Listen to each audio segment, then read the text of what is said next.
Bien-aimés en Christ, bonjour. Dieu nous donne encore la grâce et la miséricorde. Nous voici encore devant ce message. Je vais vous inviter, soyez nombreux et nombreuses. Soyez bénis, cordiales, bienvenue à tout le monde.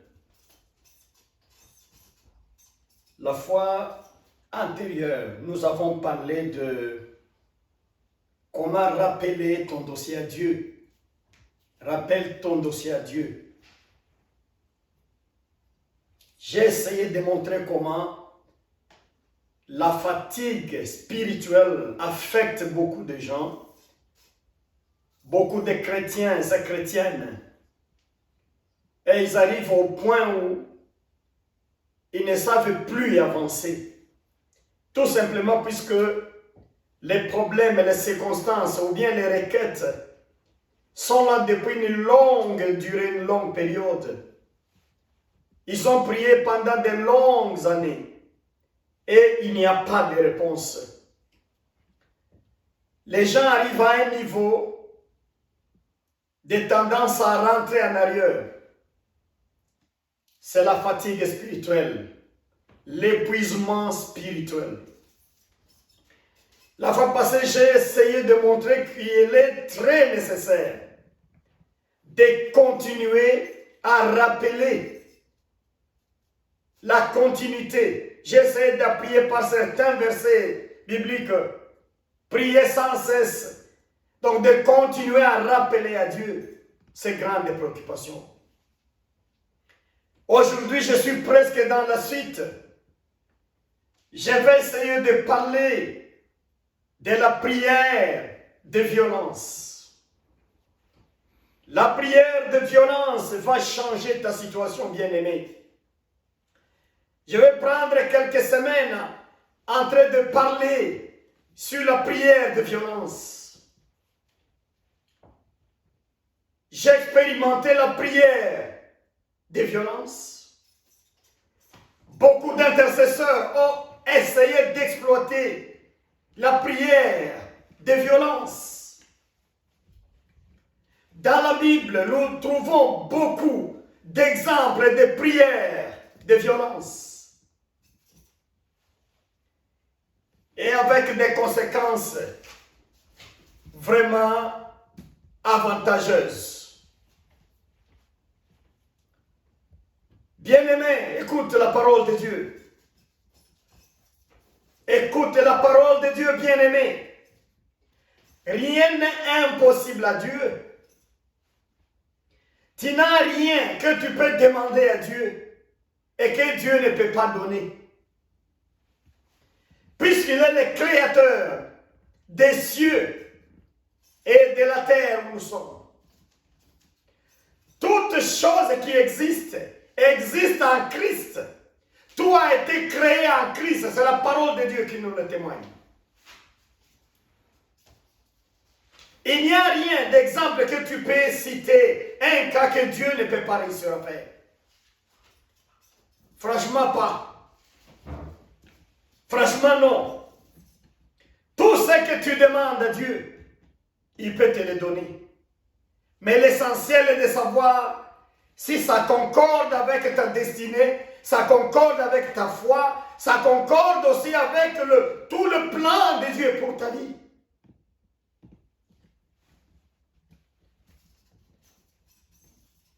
Dans le meilleur de ce que je connais, nous n'avons pas beaucoup de choses de Dieu, puisque nous ne demandons pas à Dieu.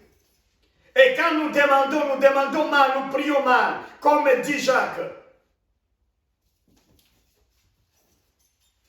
Je vais essayer de te présenter quelques cas bibliques, quelques exemples bibliques, pour montrer comment on peut prier avec violence et arriver à l'objectif.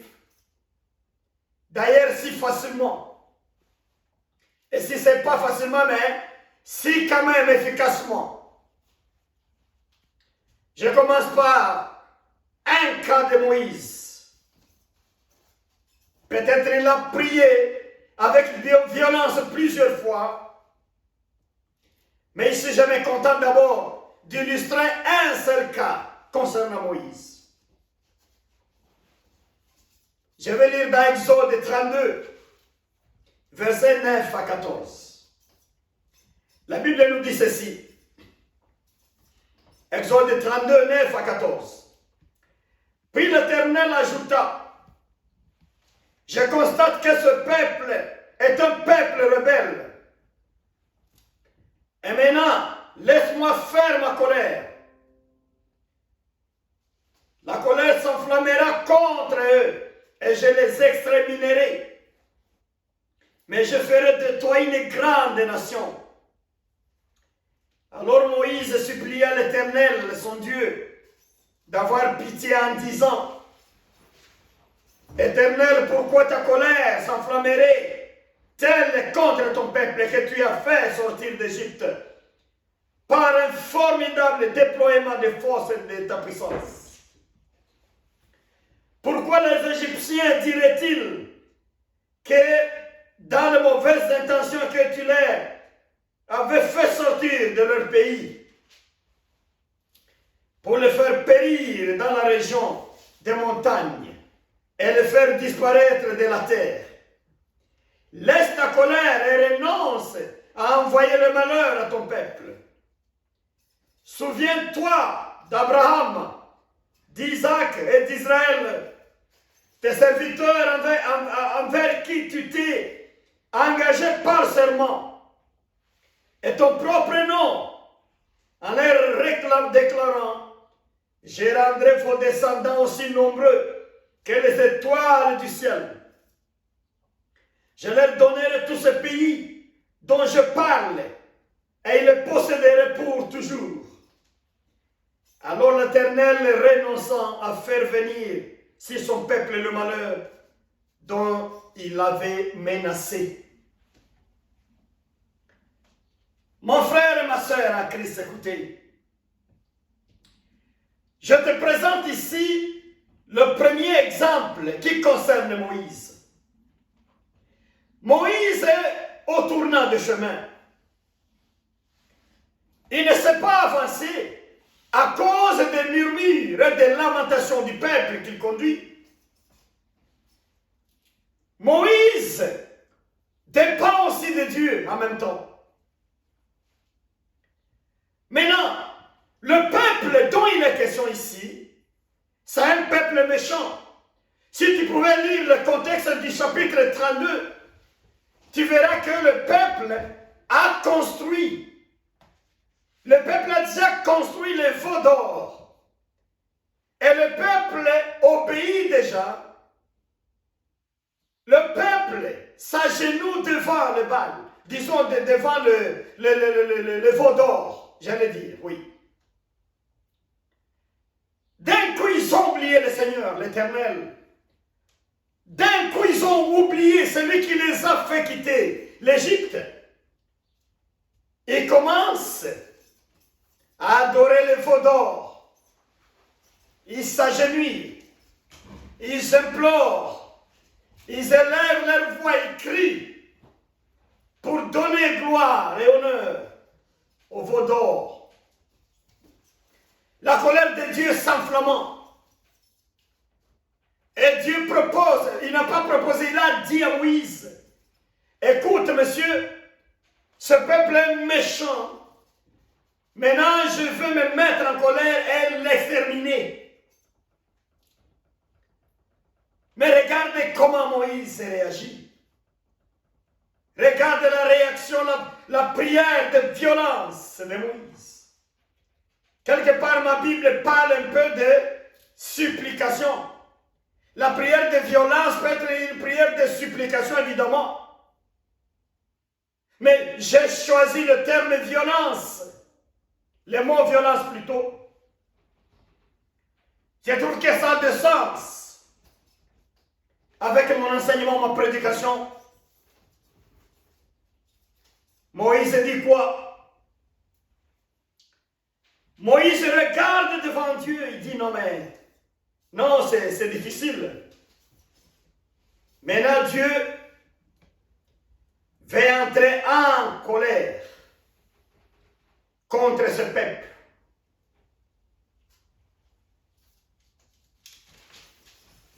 La traduction de Louis II parle de demander à Dieu avec force. Ici, avec ses mains, il dit, Moïse suppliant l'Éternel. Mais si je mets tout ensemble le sens, Moïse a usé de toute force pour amener Dieu à aller vers son désir de laisser le peuple vivre. Louis II a traduit comme ça, il dit, Moïse demandant avec force à Dieu. Est-ce qu'il t'est arrivé, mon frère et ma soeur, de demander à Dieu avec force? Si on pouvait se mettre seulement dans l'analyse, des fois quand je prêche comme ça, j'évite un peu de trop d'exégèse ou d'herméneutique. Mais je dis, si on pouvait seulement rester à ce point-là et étudier, qu'est-ce que veut dire demander avec force? Nous allons trouver un riche enseignement. C'est-à-dire Moïse a prié, il a insisté, il a consisté, il a répété, il était engagé corps, âme, esprit, il était déterminé, il n'a pas arrêté à cause de la colère des gens ou de lamentation du peuple d'Israël dans le désert. Il a prié avec insistance. Il a bien choisi les mots. Il a sélectionné les mots. Il nous arrive de trop prier sans sélectionner les mots. Il nous arrive de trop parler sans bien toucher les mots pour toucher le cœur de Dieu.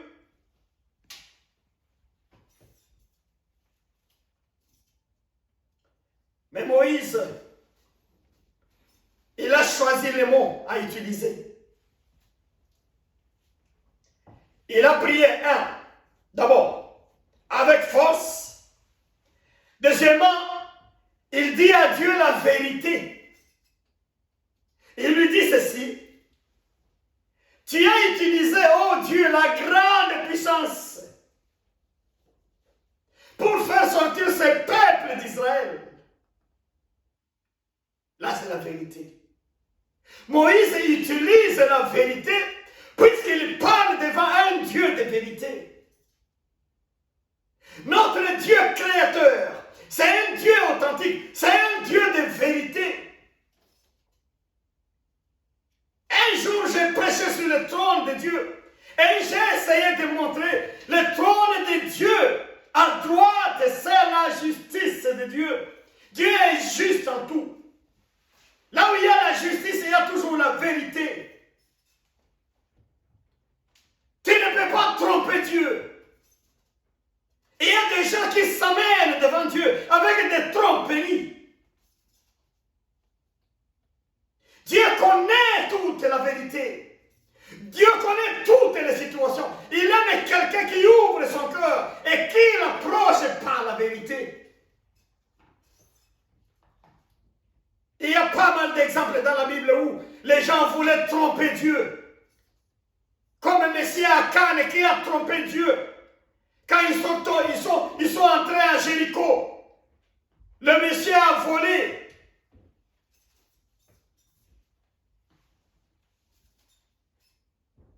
Ils ont eu des défaites à cause de ce péché-là. Il y a Ananias et Saphira qui ont trompé Dieu devant l'apôtre. Ils ont eu des répercussions, puisque Dieu, c'est un Dieu de vérité. Les chrétiens et chrétiennes aujourd'hui, nous devons savoir, pour convaincre Dieu, pour parler à Dieu, toucher son cœur, il faut y aller en vérité. La parole de Dieu nous dit en Jean, L'heure est venue, Jean chapitre 4, je crois verset 23. L'heure est déjà là, le temps est là, l'heure est déjà venue. Où tous les adorateurs adoreront Dieu en vérité et en esprit. Ne trompez pas Dieu. Ne venez pas amener des arguments mensongers, des arguments d'injustice et de corruption. Notre Dieu, c'est un Dieu de vérité. Moïse l'approche par l'argument véridique. Il dit, écoute Dieu, si je compare la force que tu as utilisée et la puissance pour libérer ce peuple de l'Égypte, Dieu essaie d'ouvrir les oreilles, puisqu'on touche son cœur par la vérité. Il continue à argumenter avec Dieu. Si tu ne cesses pas ta colère, si tu décides toujours d'éliminer ce peuple, oh Dieu, les Égyptiens vont dire, écoutez, ce Dieu-là est méchant. Il nous a enlevé ce peuple ici pour aller l'exterminer dans le désert. Il ne savait plus quoi faire avec ce peuple. Ce peuple a beaucoup prié, maintenant Dieu n'avait pas de réponse à leur donner. Il est fatigué, il est fini, il est foutu. Il juge utile maintenant de le tuer dans le désert. Moïse essaye d'expliquer la situation. Les Égyptiens diront, mon frère, écoutez, ma soeur, partout où tu m'écoutes dans le monde, Dieu, il est omniprésent. Il est omnipotent, c'est-à-dire il a toute puissance. Omniprésent, c'est-à-dire il est partout, il est présent partout et en tout. Mais écoutez, la différence c'est tout vous. Il ne voit pas les choses comme nous les voyons. Tu peux dire que tu es en train de vivre dans la honte et la calomnie, mais Dieu ne voit pas cela comme honte et calomnie. Tu peux dire que tu vis dans des situations de peur, mais Dieu ne voit pas ça comme ça. Regarde comment l'homme, Moïse, profite de l'occasion pour essayer d'expliquer à Dieu la situation sociale.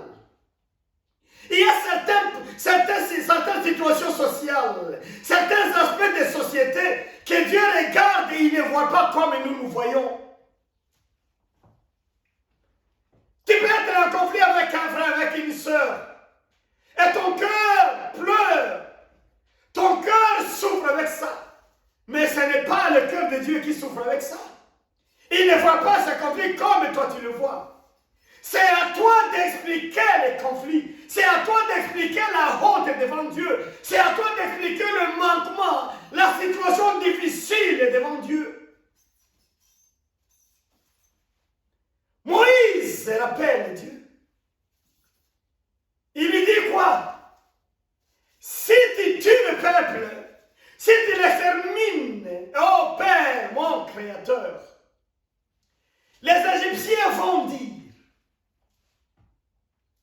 oh, alléluia. Combien de chrétiens et chrétiennes se sont engagés à prier notre Dieu en expliquant la situation? Écoutez Dieu, ma situation est difficile. J'ai honte partout où je passe. Les gens se moquent de moi. Les gens parlent, critiquent ma vie. Écoute, les gens se lamentent. Ils parlent mal, négatif de ma vie. Des situations comme ça, si tu n'expliques pas à Dieu, ce n'est pas à Dieu de connaître. Ce n'est pas à Dieu de comprendre comme tu comprends. Ce n'est pas à Dieu de souffrir comme tu souffres. Il t'appartient toi-même d'aller expliquer. Et Moïse explique. Ah, écoutez Dieu, si tu fais ça, les Égyptiens diront, Je vais essayer disons, d'interpréter ça d'une autre façon. Je dis ceci. Dieu, si tu continues à laisser ma situation comme ça, les gens vont se moquer de toi. Le diable se moque de toi. Les sorciers se moquent de toi. J'ai prêché jour et nuit. J'ai prié, j'ai fait du bien dans ce monde. Les sorciers vont se moquer de moi. Ils vont se moquer de ton nom, que tu n'es pas capable. Les pécheurs vont se moquer de toi. Écoute bien, aimé. Alléluia. Dieu, il est en conflit continuel avec le diable, Satan. Les deux là sont en conflit. Ils sont en conflit. Si tu amènes une situation difficile et tu expliques à Dieu, tu dis, écoute Dieu, si tu me laisses dans la situation, regarde comment les démons se moquent de toi. Regarde comment Lucifer se moque de toi. Regarde comment les sorciers se moquent de toi. Regarde comment les mauvais esprits se moquent de toi.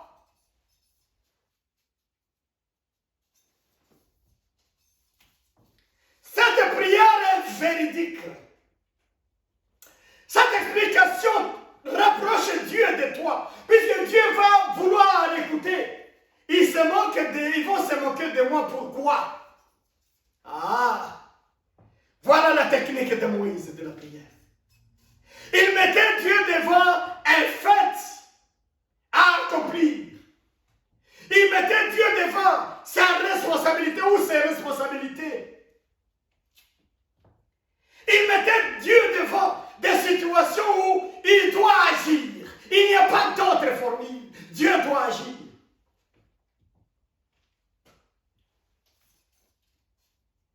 Les Égyptiens vont dire,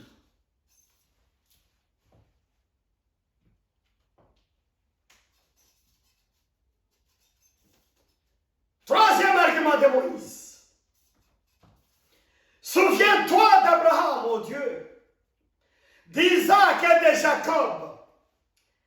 Souviens-toi des promesses que tu les as faites. Tu les as promis de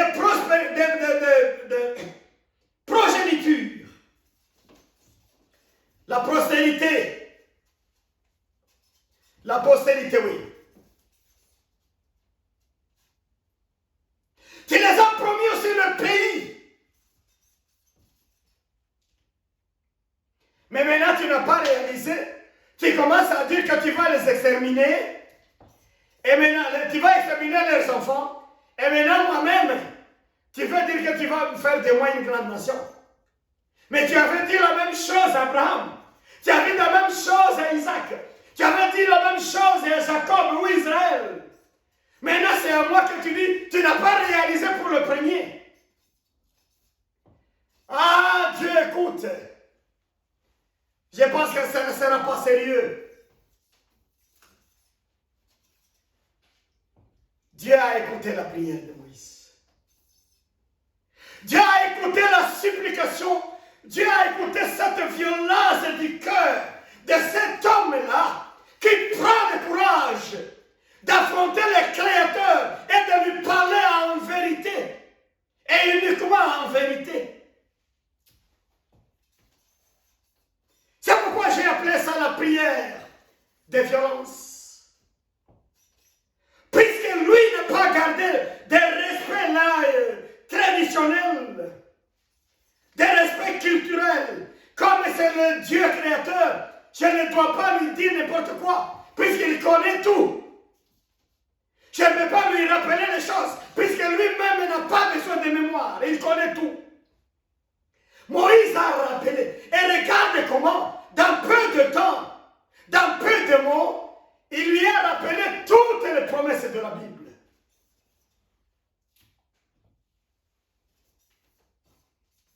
Tu as utilisé la grande force pour sauver le peuple d'Israël de l'Égypte. Si tu tues le peuple, les nations vont dire, les sorciers, les méchants, les jaloux vont dire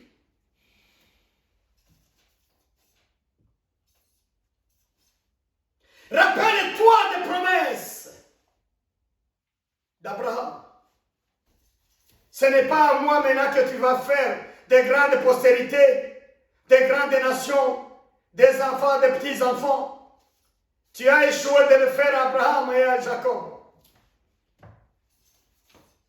Et à Israël. Les vérités sur vérité amènent Dieu des pensées dans la vérité. Alléluia. Vérité sur vérité.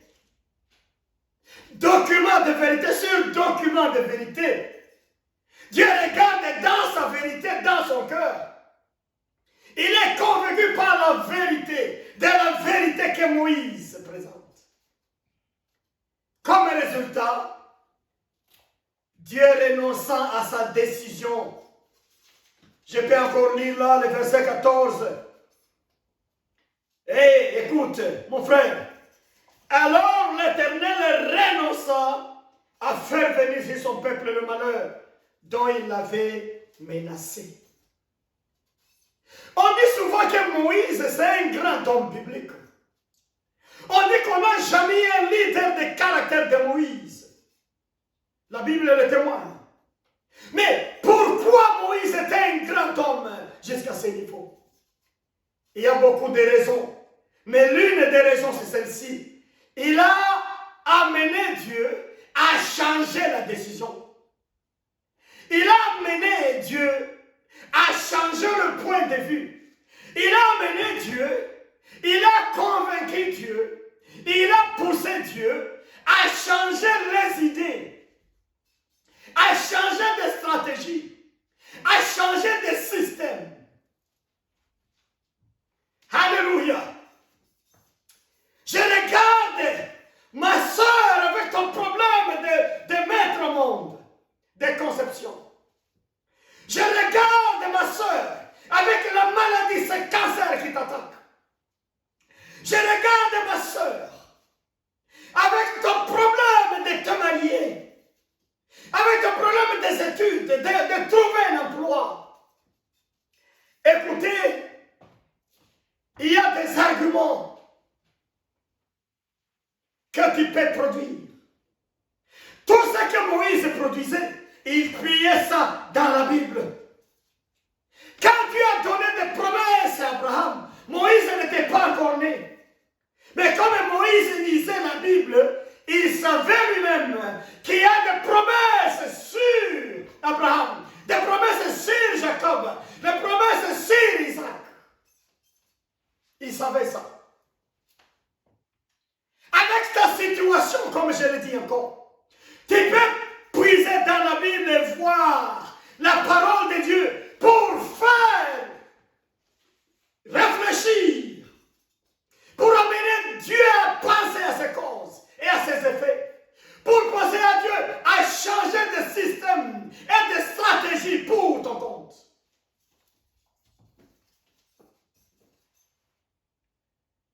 Alléluia.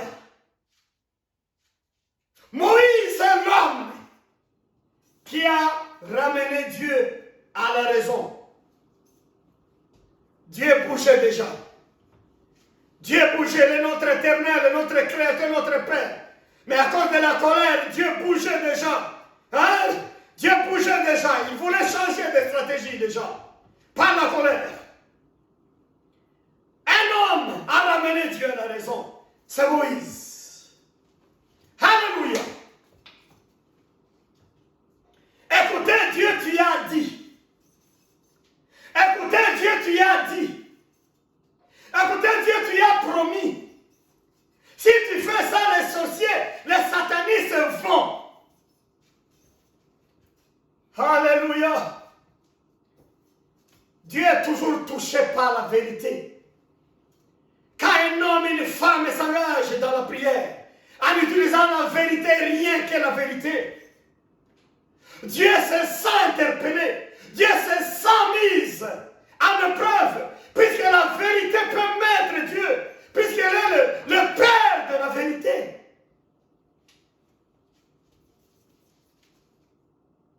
Dieu a changé la décision. Ma prière cet après-midi est que Dieu puisse changer ta décision, sa décision sur toi. Que Dieu change la dureté des choses pour toi. Que Dieu change la saison pour toi. Que Dieu te fasse un mari maintenant. C'est que Dieu te fasse une épouse maintenant. Que Dieu te guérisse de ces cancers maintenant. Que Dieu te guérisse de la stérilité maintenant. Que Dieu te guérisse de diabète maintenant.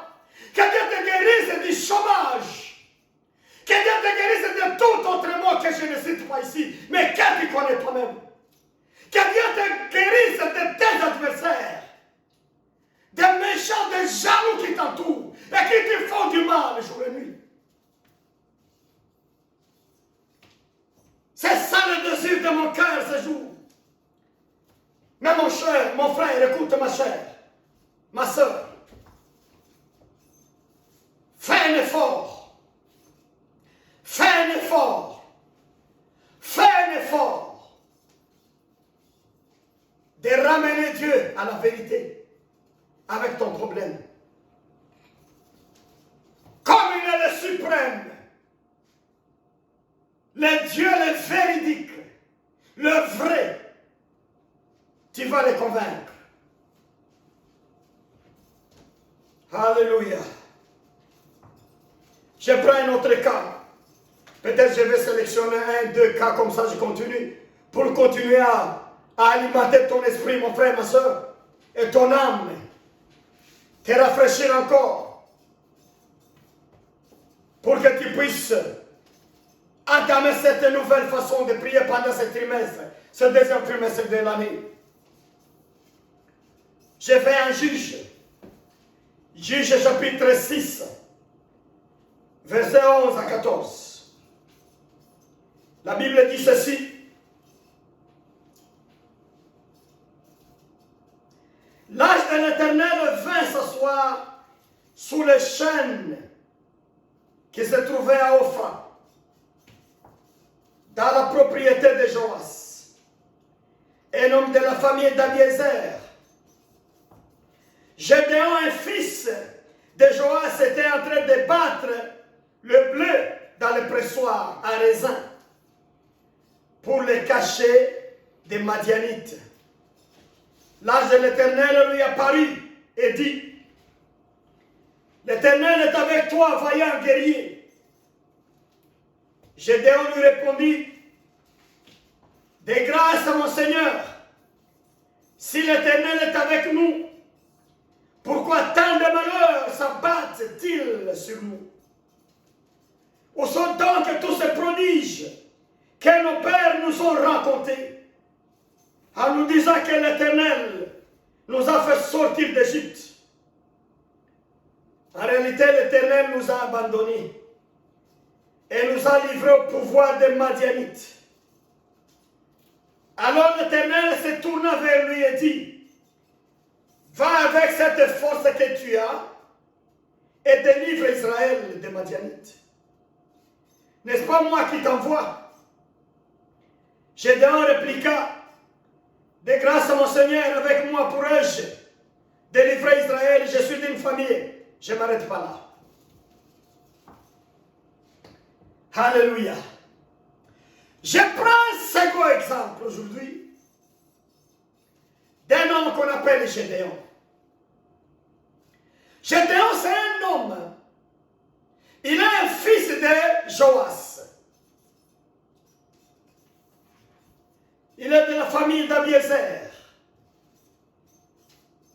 Il est du temps des juges où Israël n'a pas de roi.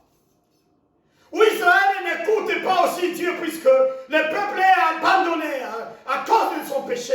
Josué est mort. Le peuple se dirige soi-même. Il n'y a pas de dirigeant.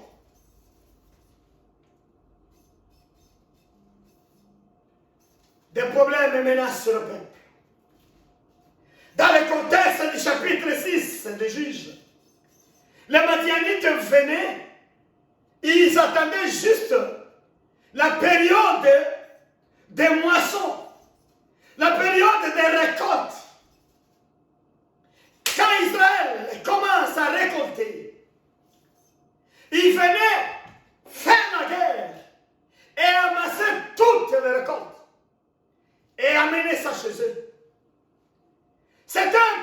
méchants, les Madianites.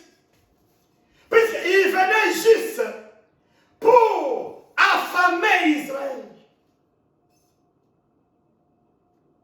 Ils attendaient juste quand le blé est moissonné. Ils attendaient quand le raisin est moissonné. Et d'autres produits agricoles. Là maintenant, ils venaient prendre tout et amener. Et Israël restait dans la pauvreté, dans la famine, dans la misère. Un jour, les garçons Gédéon, il était dans le pressoir à raisin, en train de moudre le blé. Ce genre de pressoir, on creusait la terre et on entrait dedans à 2 mètres et puis on y allait, mais aussi horizontalement dans la terre. On y mettait le pressoir pour essayer de moudre le blé dedans et cacher même dans la terre pour que l'ennemi ne trouve pas ça quand il vient attaquer. Un jour, le garçon est là, en train de méditer. Il travaille, mais il réfléchit. C'est la vie difficile qu'ils sont en train de mener. C'est la misère que le peuple est en train de connaître. Voilà l'ange de Dieu apparu. Et quand l'ange de Dieu apparu, l'ange lui adresse le message. L'Éternel est avec toi, vaillant guerrier.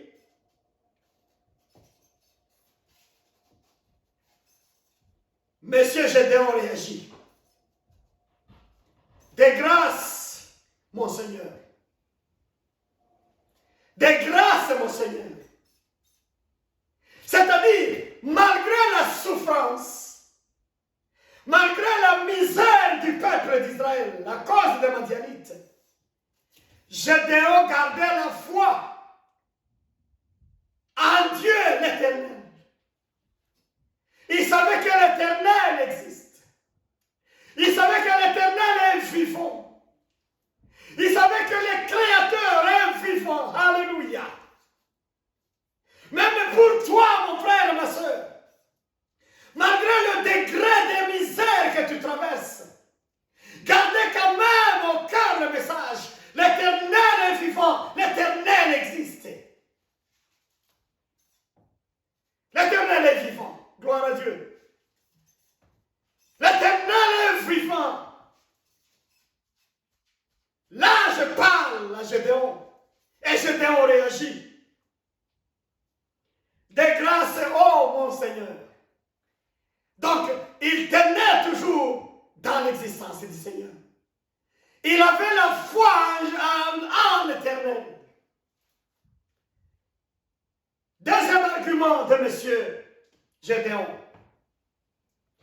Si l'Éternel est avec nous, pourquoi il laisse le malheur s'abattre sur nous toutes les années comme ça?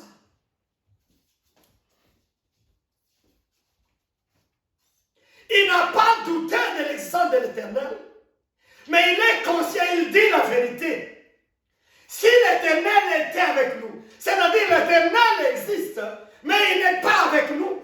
C'est ça la vérité qu'il disait à l'ange de Dieu. Et c'est vrai.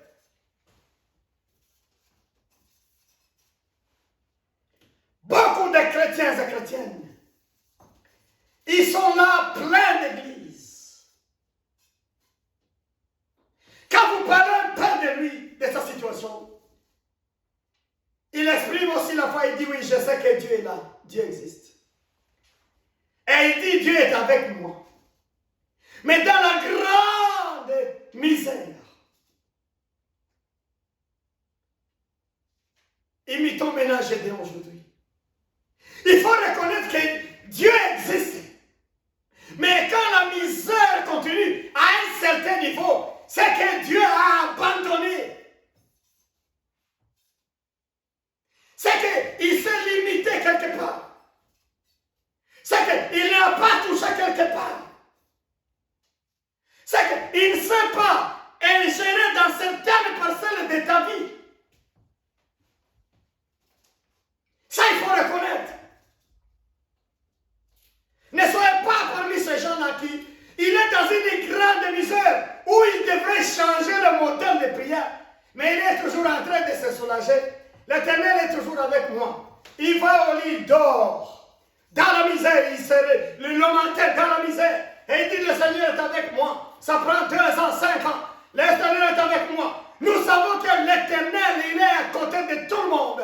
Il est avec tout le monde. C'est ça, Emmanuel même. Mais est-ce qu'il est dans ton problème? Est-ce qu'il est dans ta misère? C'est ça la question qui est là. Gédéon a distingué les deux. L'Éternel peut être avec moi, mais il n'est pas dans ma misère. Il ne partage pas le même point de vue qu'est ma misère. Il ne partage pas la même position que moi, par exemple.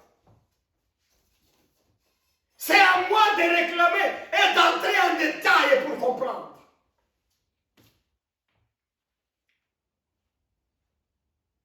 Si l'Éternel est avec nous, pourquoi ce malheur?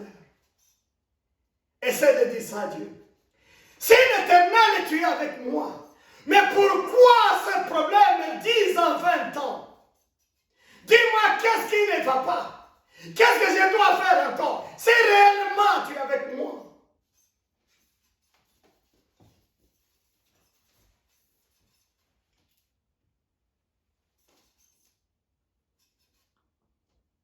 Autre argument de Gédéon. Où sont les miracles et prodiges que nos ancêtres nous disaient? Nos ancêtres nous disaient que Dieu, par sa puissance, les avait sauvés de l'Égypte. Ils avaient traversé la mer Rouge pour traverser le désert et avoir un pays où nous sommes aujourd'hui. Mais ces miracles-là, où sont-ils aujourd'hui? Ces prodiges, où sont-ils aujourd'hui? C'est un Dieu du passé. C'est maintenant un Dieu qui a vieilli. C'est un Jésus qui a vieilli, qui n'existe plus. Puisque moi-même, de mon existence, je ne vois rien, moi, Gédéon. Oh, alléluia. Mes frères, chrétiens et chrétiennes, partout où vous êtes dans le monde, là où vous m'écoutez, c'est des milliers de gens qui m'écoutent. Écoutez la parole de Dieu. Écoutez la parole de Dieu. Ne fondez pas seulement sur le miracle des autres. Ne fondez pas votre témoignage uniquement sur les exploits des autres, les exploits bibliques ici. Dieu, il est le même hier, aujourd'hui et en éternité. Il sera le même. Cherchez tes propres miracles. Cherchez à avoir tes propres prodiges. Ce qu'il a produit avec Abraham, il est capable de le produire avec toi aujourd'hui.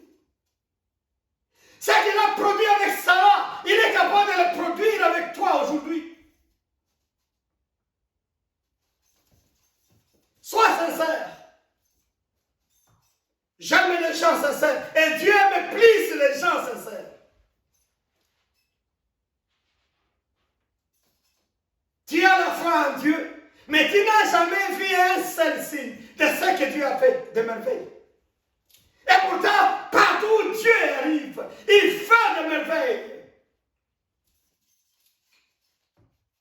J'ai aimé sa méthode, c'est la sincérité aussi. Il dit à Dieu, écoutez, nos ancêtres ont dit, mais nous-mêmes, c'est sûr que Dieu, tu nous as abandonnés. Tu ne dois pas nous tromper, tu n'es pas avec nous. Regarde la réponse de Dieu. Va avec cette force que tu as, monsieur. Je t'envoie maintenant pour délivrer Israël. Va avec la force que tu as. Va avec cette force que tu as et délivre Israël. Qui a dit à Dieu que Gédéon avait la force dans lui? Qui a montré à Dieu la force que Gédéon avait? Et quelle force Dieu est en train de dire ici? pense, si tu as bien suivi ma prédication, la force que Moïse a amenée quand il a prié avec force, c'est la même force que Dieu parle ici. C'est-à-dire, Dieu a aimé une chose chez Gédéon. Gédéon a affronté Dieu. Il lui a dit la vérité. Beaucoup de gens n'aiment pas dire la vérité à Jésus. Beaucoup de gens veulent masquer. Il faut de complaisance. Il faut d'hypocrisie. Mais Gédéon lui dit la vérité. Hey, Dieu, écoute, je ne vois rien sauf les histoires du passé, de nos ancêtres. Il dit la vérité à Dieu encore. Il met encore Dieu devant les responsabilités. Dieu dit, écoute, avec cette force, vas-y, tu vas libérer le peuple. Alléluia. L'Église a manqué la sincérité devant Dieu. Les chrétiens et chrétiennes, nous avons manqué la sincérité devant Dieu. Il y a des gens même qui attribuent de faux miracles à Dieu. C'est que Dieu n'a pas fait, mais ils attribuent ça à Dieu. Ils disent que nous sommes en train de faire des propagandes pour Dieu. Dieu n'a pas besoin de propagande. Dieu a besoin de vérité, de sincérité. Il ne faut pas lui attribuer ce qu'il n'a pas fait. Il ne faut pas lui faire des mérites qu'il ne mérite pas. Il faut lui faire la vérité et la sincérité.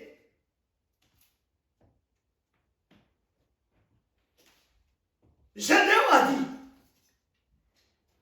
à cela je peux conclure aujourd'hui, si quelqu'un ou quelqu'une dit la vérité à Dieu, Dieu trouve ça comme étant une force. Alléluia. Comme étant une force. Va libérer le peuple avec la force que tu as, Gédéon. Dieu a vu ses courage. C'est ce que Dieu appelle la force. Le courage. Mais les réponses de Gédéon, tu peux te demander toi-même. Pourquoi il a argumenté vite et bien argumenté comme ça? C'est puisqu'il avait ses paroles dans son cœur. Dieu s'est présenté devant Gédéon. Il a vu déjà son cœur comment, en lui, il y avait des questions de vérité, de sincérité. Quand Dieu choisissait quelqu'un qu'il va utiliser, il a trouvé un homme qui a un cœur de sincérité. Et c'est ça qu'il appelle la force. Monsieur Gédéon, va-t'en avec la force que tu as pour libérer Israël. Ayez le cœur de sincérité, mon frère, devant Dieu. Priez avec sincérité. Dévoilez les choses devant Dieu. Louez Dieu là où il a fait des merveilles, là où il n'a pas fait. Dites à lui avec sincérité. Mettez-le devant les responsabilités. Je vais continuer avec la série de la prière avec violence. C'est ça que j'ai dit ici. La prière de force avec violence qui a amené Dieu à changer certaines décisions. La prière violente est importante dans ta situation. Là où tu arrives maintenant, la prière violente est importante. Mais quand tu fais la prière violente, il faut le faire dans la foi. Restez toujours dans la foi, comme Gédéon est resté dans la foi. Il a reconnu que c'est Dieu. Il dit, de grâce mon Seigneur. Il reconnaissait toujours que c'est le Dieu, le Père de tout ce qui existe. Alléluia. N'allez pas faire ça en négligeant Dieu, en commençant, en dédaignant Dieu, en commençant à nier l'existence de Dieu dans ton cœur. Non. Il faut le faire dans la foi en Dieu comme Gédéon a fait. Il faut confronter Dieu à partir de sa parole. La parole de la Bible. C'est pourquoi il faut lire la Bible, pour savoir la parole. Quelle parole a mené devant Dieu? C'est que lui-même a dit.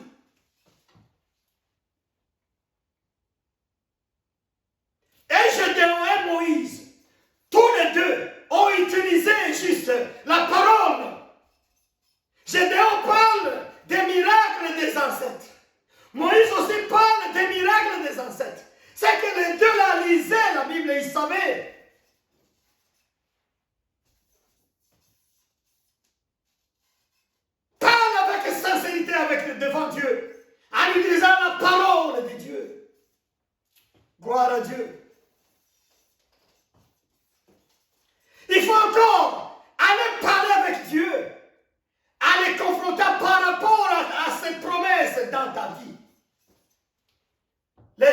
promène avec des promesses. Dieu m'avait dit, Dieu m'avait dit, Dieu m'avait dit, Dieu m'avait dit, Dieu m'avait dit. Oui, c'est bon. Rappelle. Rappelle. Lui, c'est Dieu, il est capable. Moi, je te dis quand tu fais ça, tu rappelles avec un cœur plein de foi. Tu rappelles à Dieu ce qu'il n'a pas fait. Tu rappelles les promesses qu'il a faites. Tu rappelles tes problèmes avec sincérité. Tu parles à Dieu en le mettant dans la responsabilité d'un père. Il y a des gens qui prient. Écoutez. Il prie, vous êtes à côté de lui. Vous pouvez même pleurer. La façon dont il argumente, dont il utilise sa langue pour parler avec son Dieu. Oh Père, c'est toi le Créateur. Oh Père, c'est toi mon Dieu. Oh Père, c'est toi mon Dieu. C'est toi mon Père. C'est toi mon Père, Créateur. Tu m'as envoyé au ciel dans le vide. Tu m'as envoyé sur la terre. Et maintenant sur la terre, tu m'abandonnes. Sois Père pour moi, un vrai Père. Je ne peux que recourir à toi. Tu n'es pas comme le Père de ce monde qui meurt. Le Père de ce monde qui abandonne leurs enfants, qui abandonne leurs épouses, qui abandonne. Toi, tu es le Père éternel. Moi, je suis ton fils. Quel est le problème de m'abandonner comme ça? Quel est le problème du silence et de longues années comme ça à ma vie et à ma prière? Des prières comme ça, tu mets Dieu devant les responsabilités d'un père. Qui est ce parent dans ce monde, méchant qu'il soit? Un enfant, un garçon, une fille, un fils peut venir pleurer avec ses langages et dire Père, jusqu'à quand? Toi, c'est toi le Père. Sans que ce Père puisse quand même changer d'avis dans certaines choses. Je vous demande, mes frères et mes sœurs, de commencer la série des prières de violence. Dans la foi en Jésus, je vous dis que Dieu va changer ta situation. Que Dieu vous bénisse cet après-midi, qu'il vous donne un merveilleux week-end. Shalom à tous. Prions le Seigneur. Père éternel, merci pour le message. Merci pour les dons du Saint-Esprit. Merci pour les dons de parole. Merci pour les dons de conviction. Merci pour les dons de transformation. Merci pour le don de l'amour que tu as donné au monde. Merci pour tes actions, Seigneur. Et tes prodiges et miracles dans ce monde présent. Je te demande de visiter ma famille chrétienne, ma famille spirituelle, les gens qui m'écoutent avec des pleurs, avec des misères. Prends tes responsabilités, ô Père. Tu es notre Dieu créateur. Éternité en éternité, tu es notre Dieu. Fais des merveilles à mon frère, à ma soeur. Au nom puissant de Jésus-Christ. Amen, amen, amen, amen. Bon week-end à tous.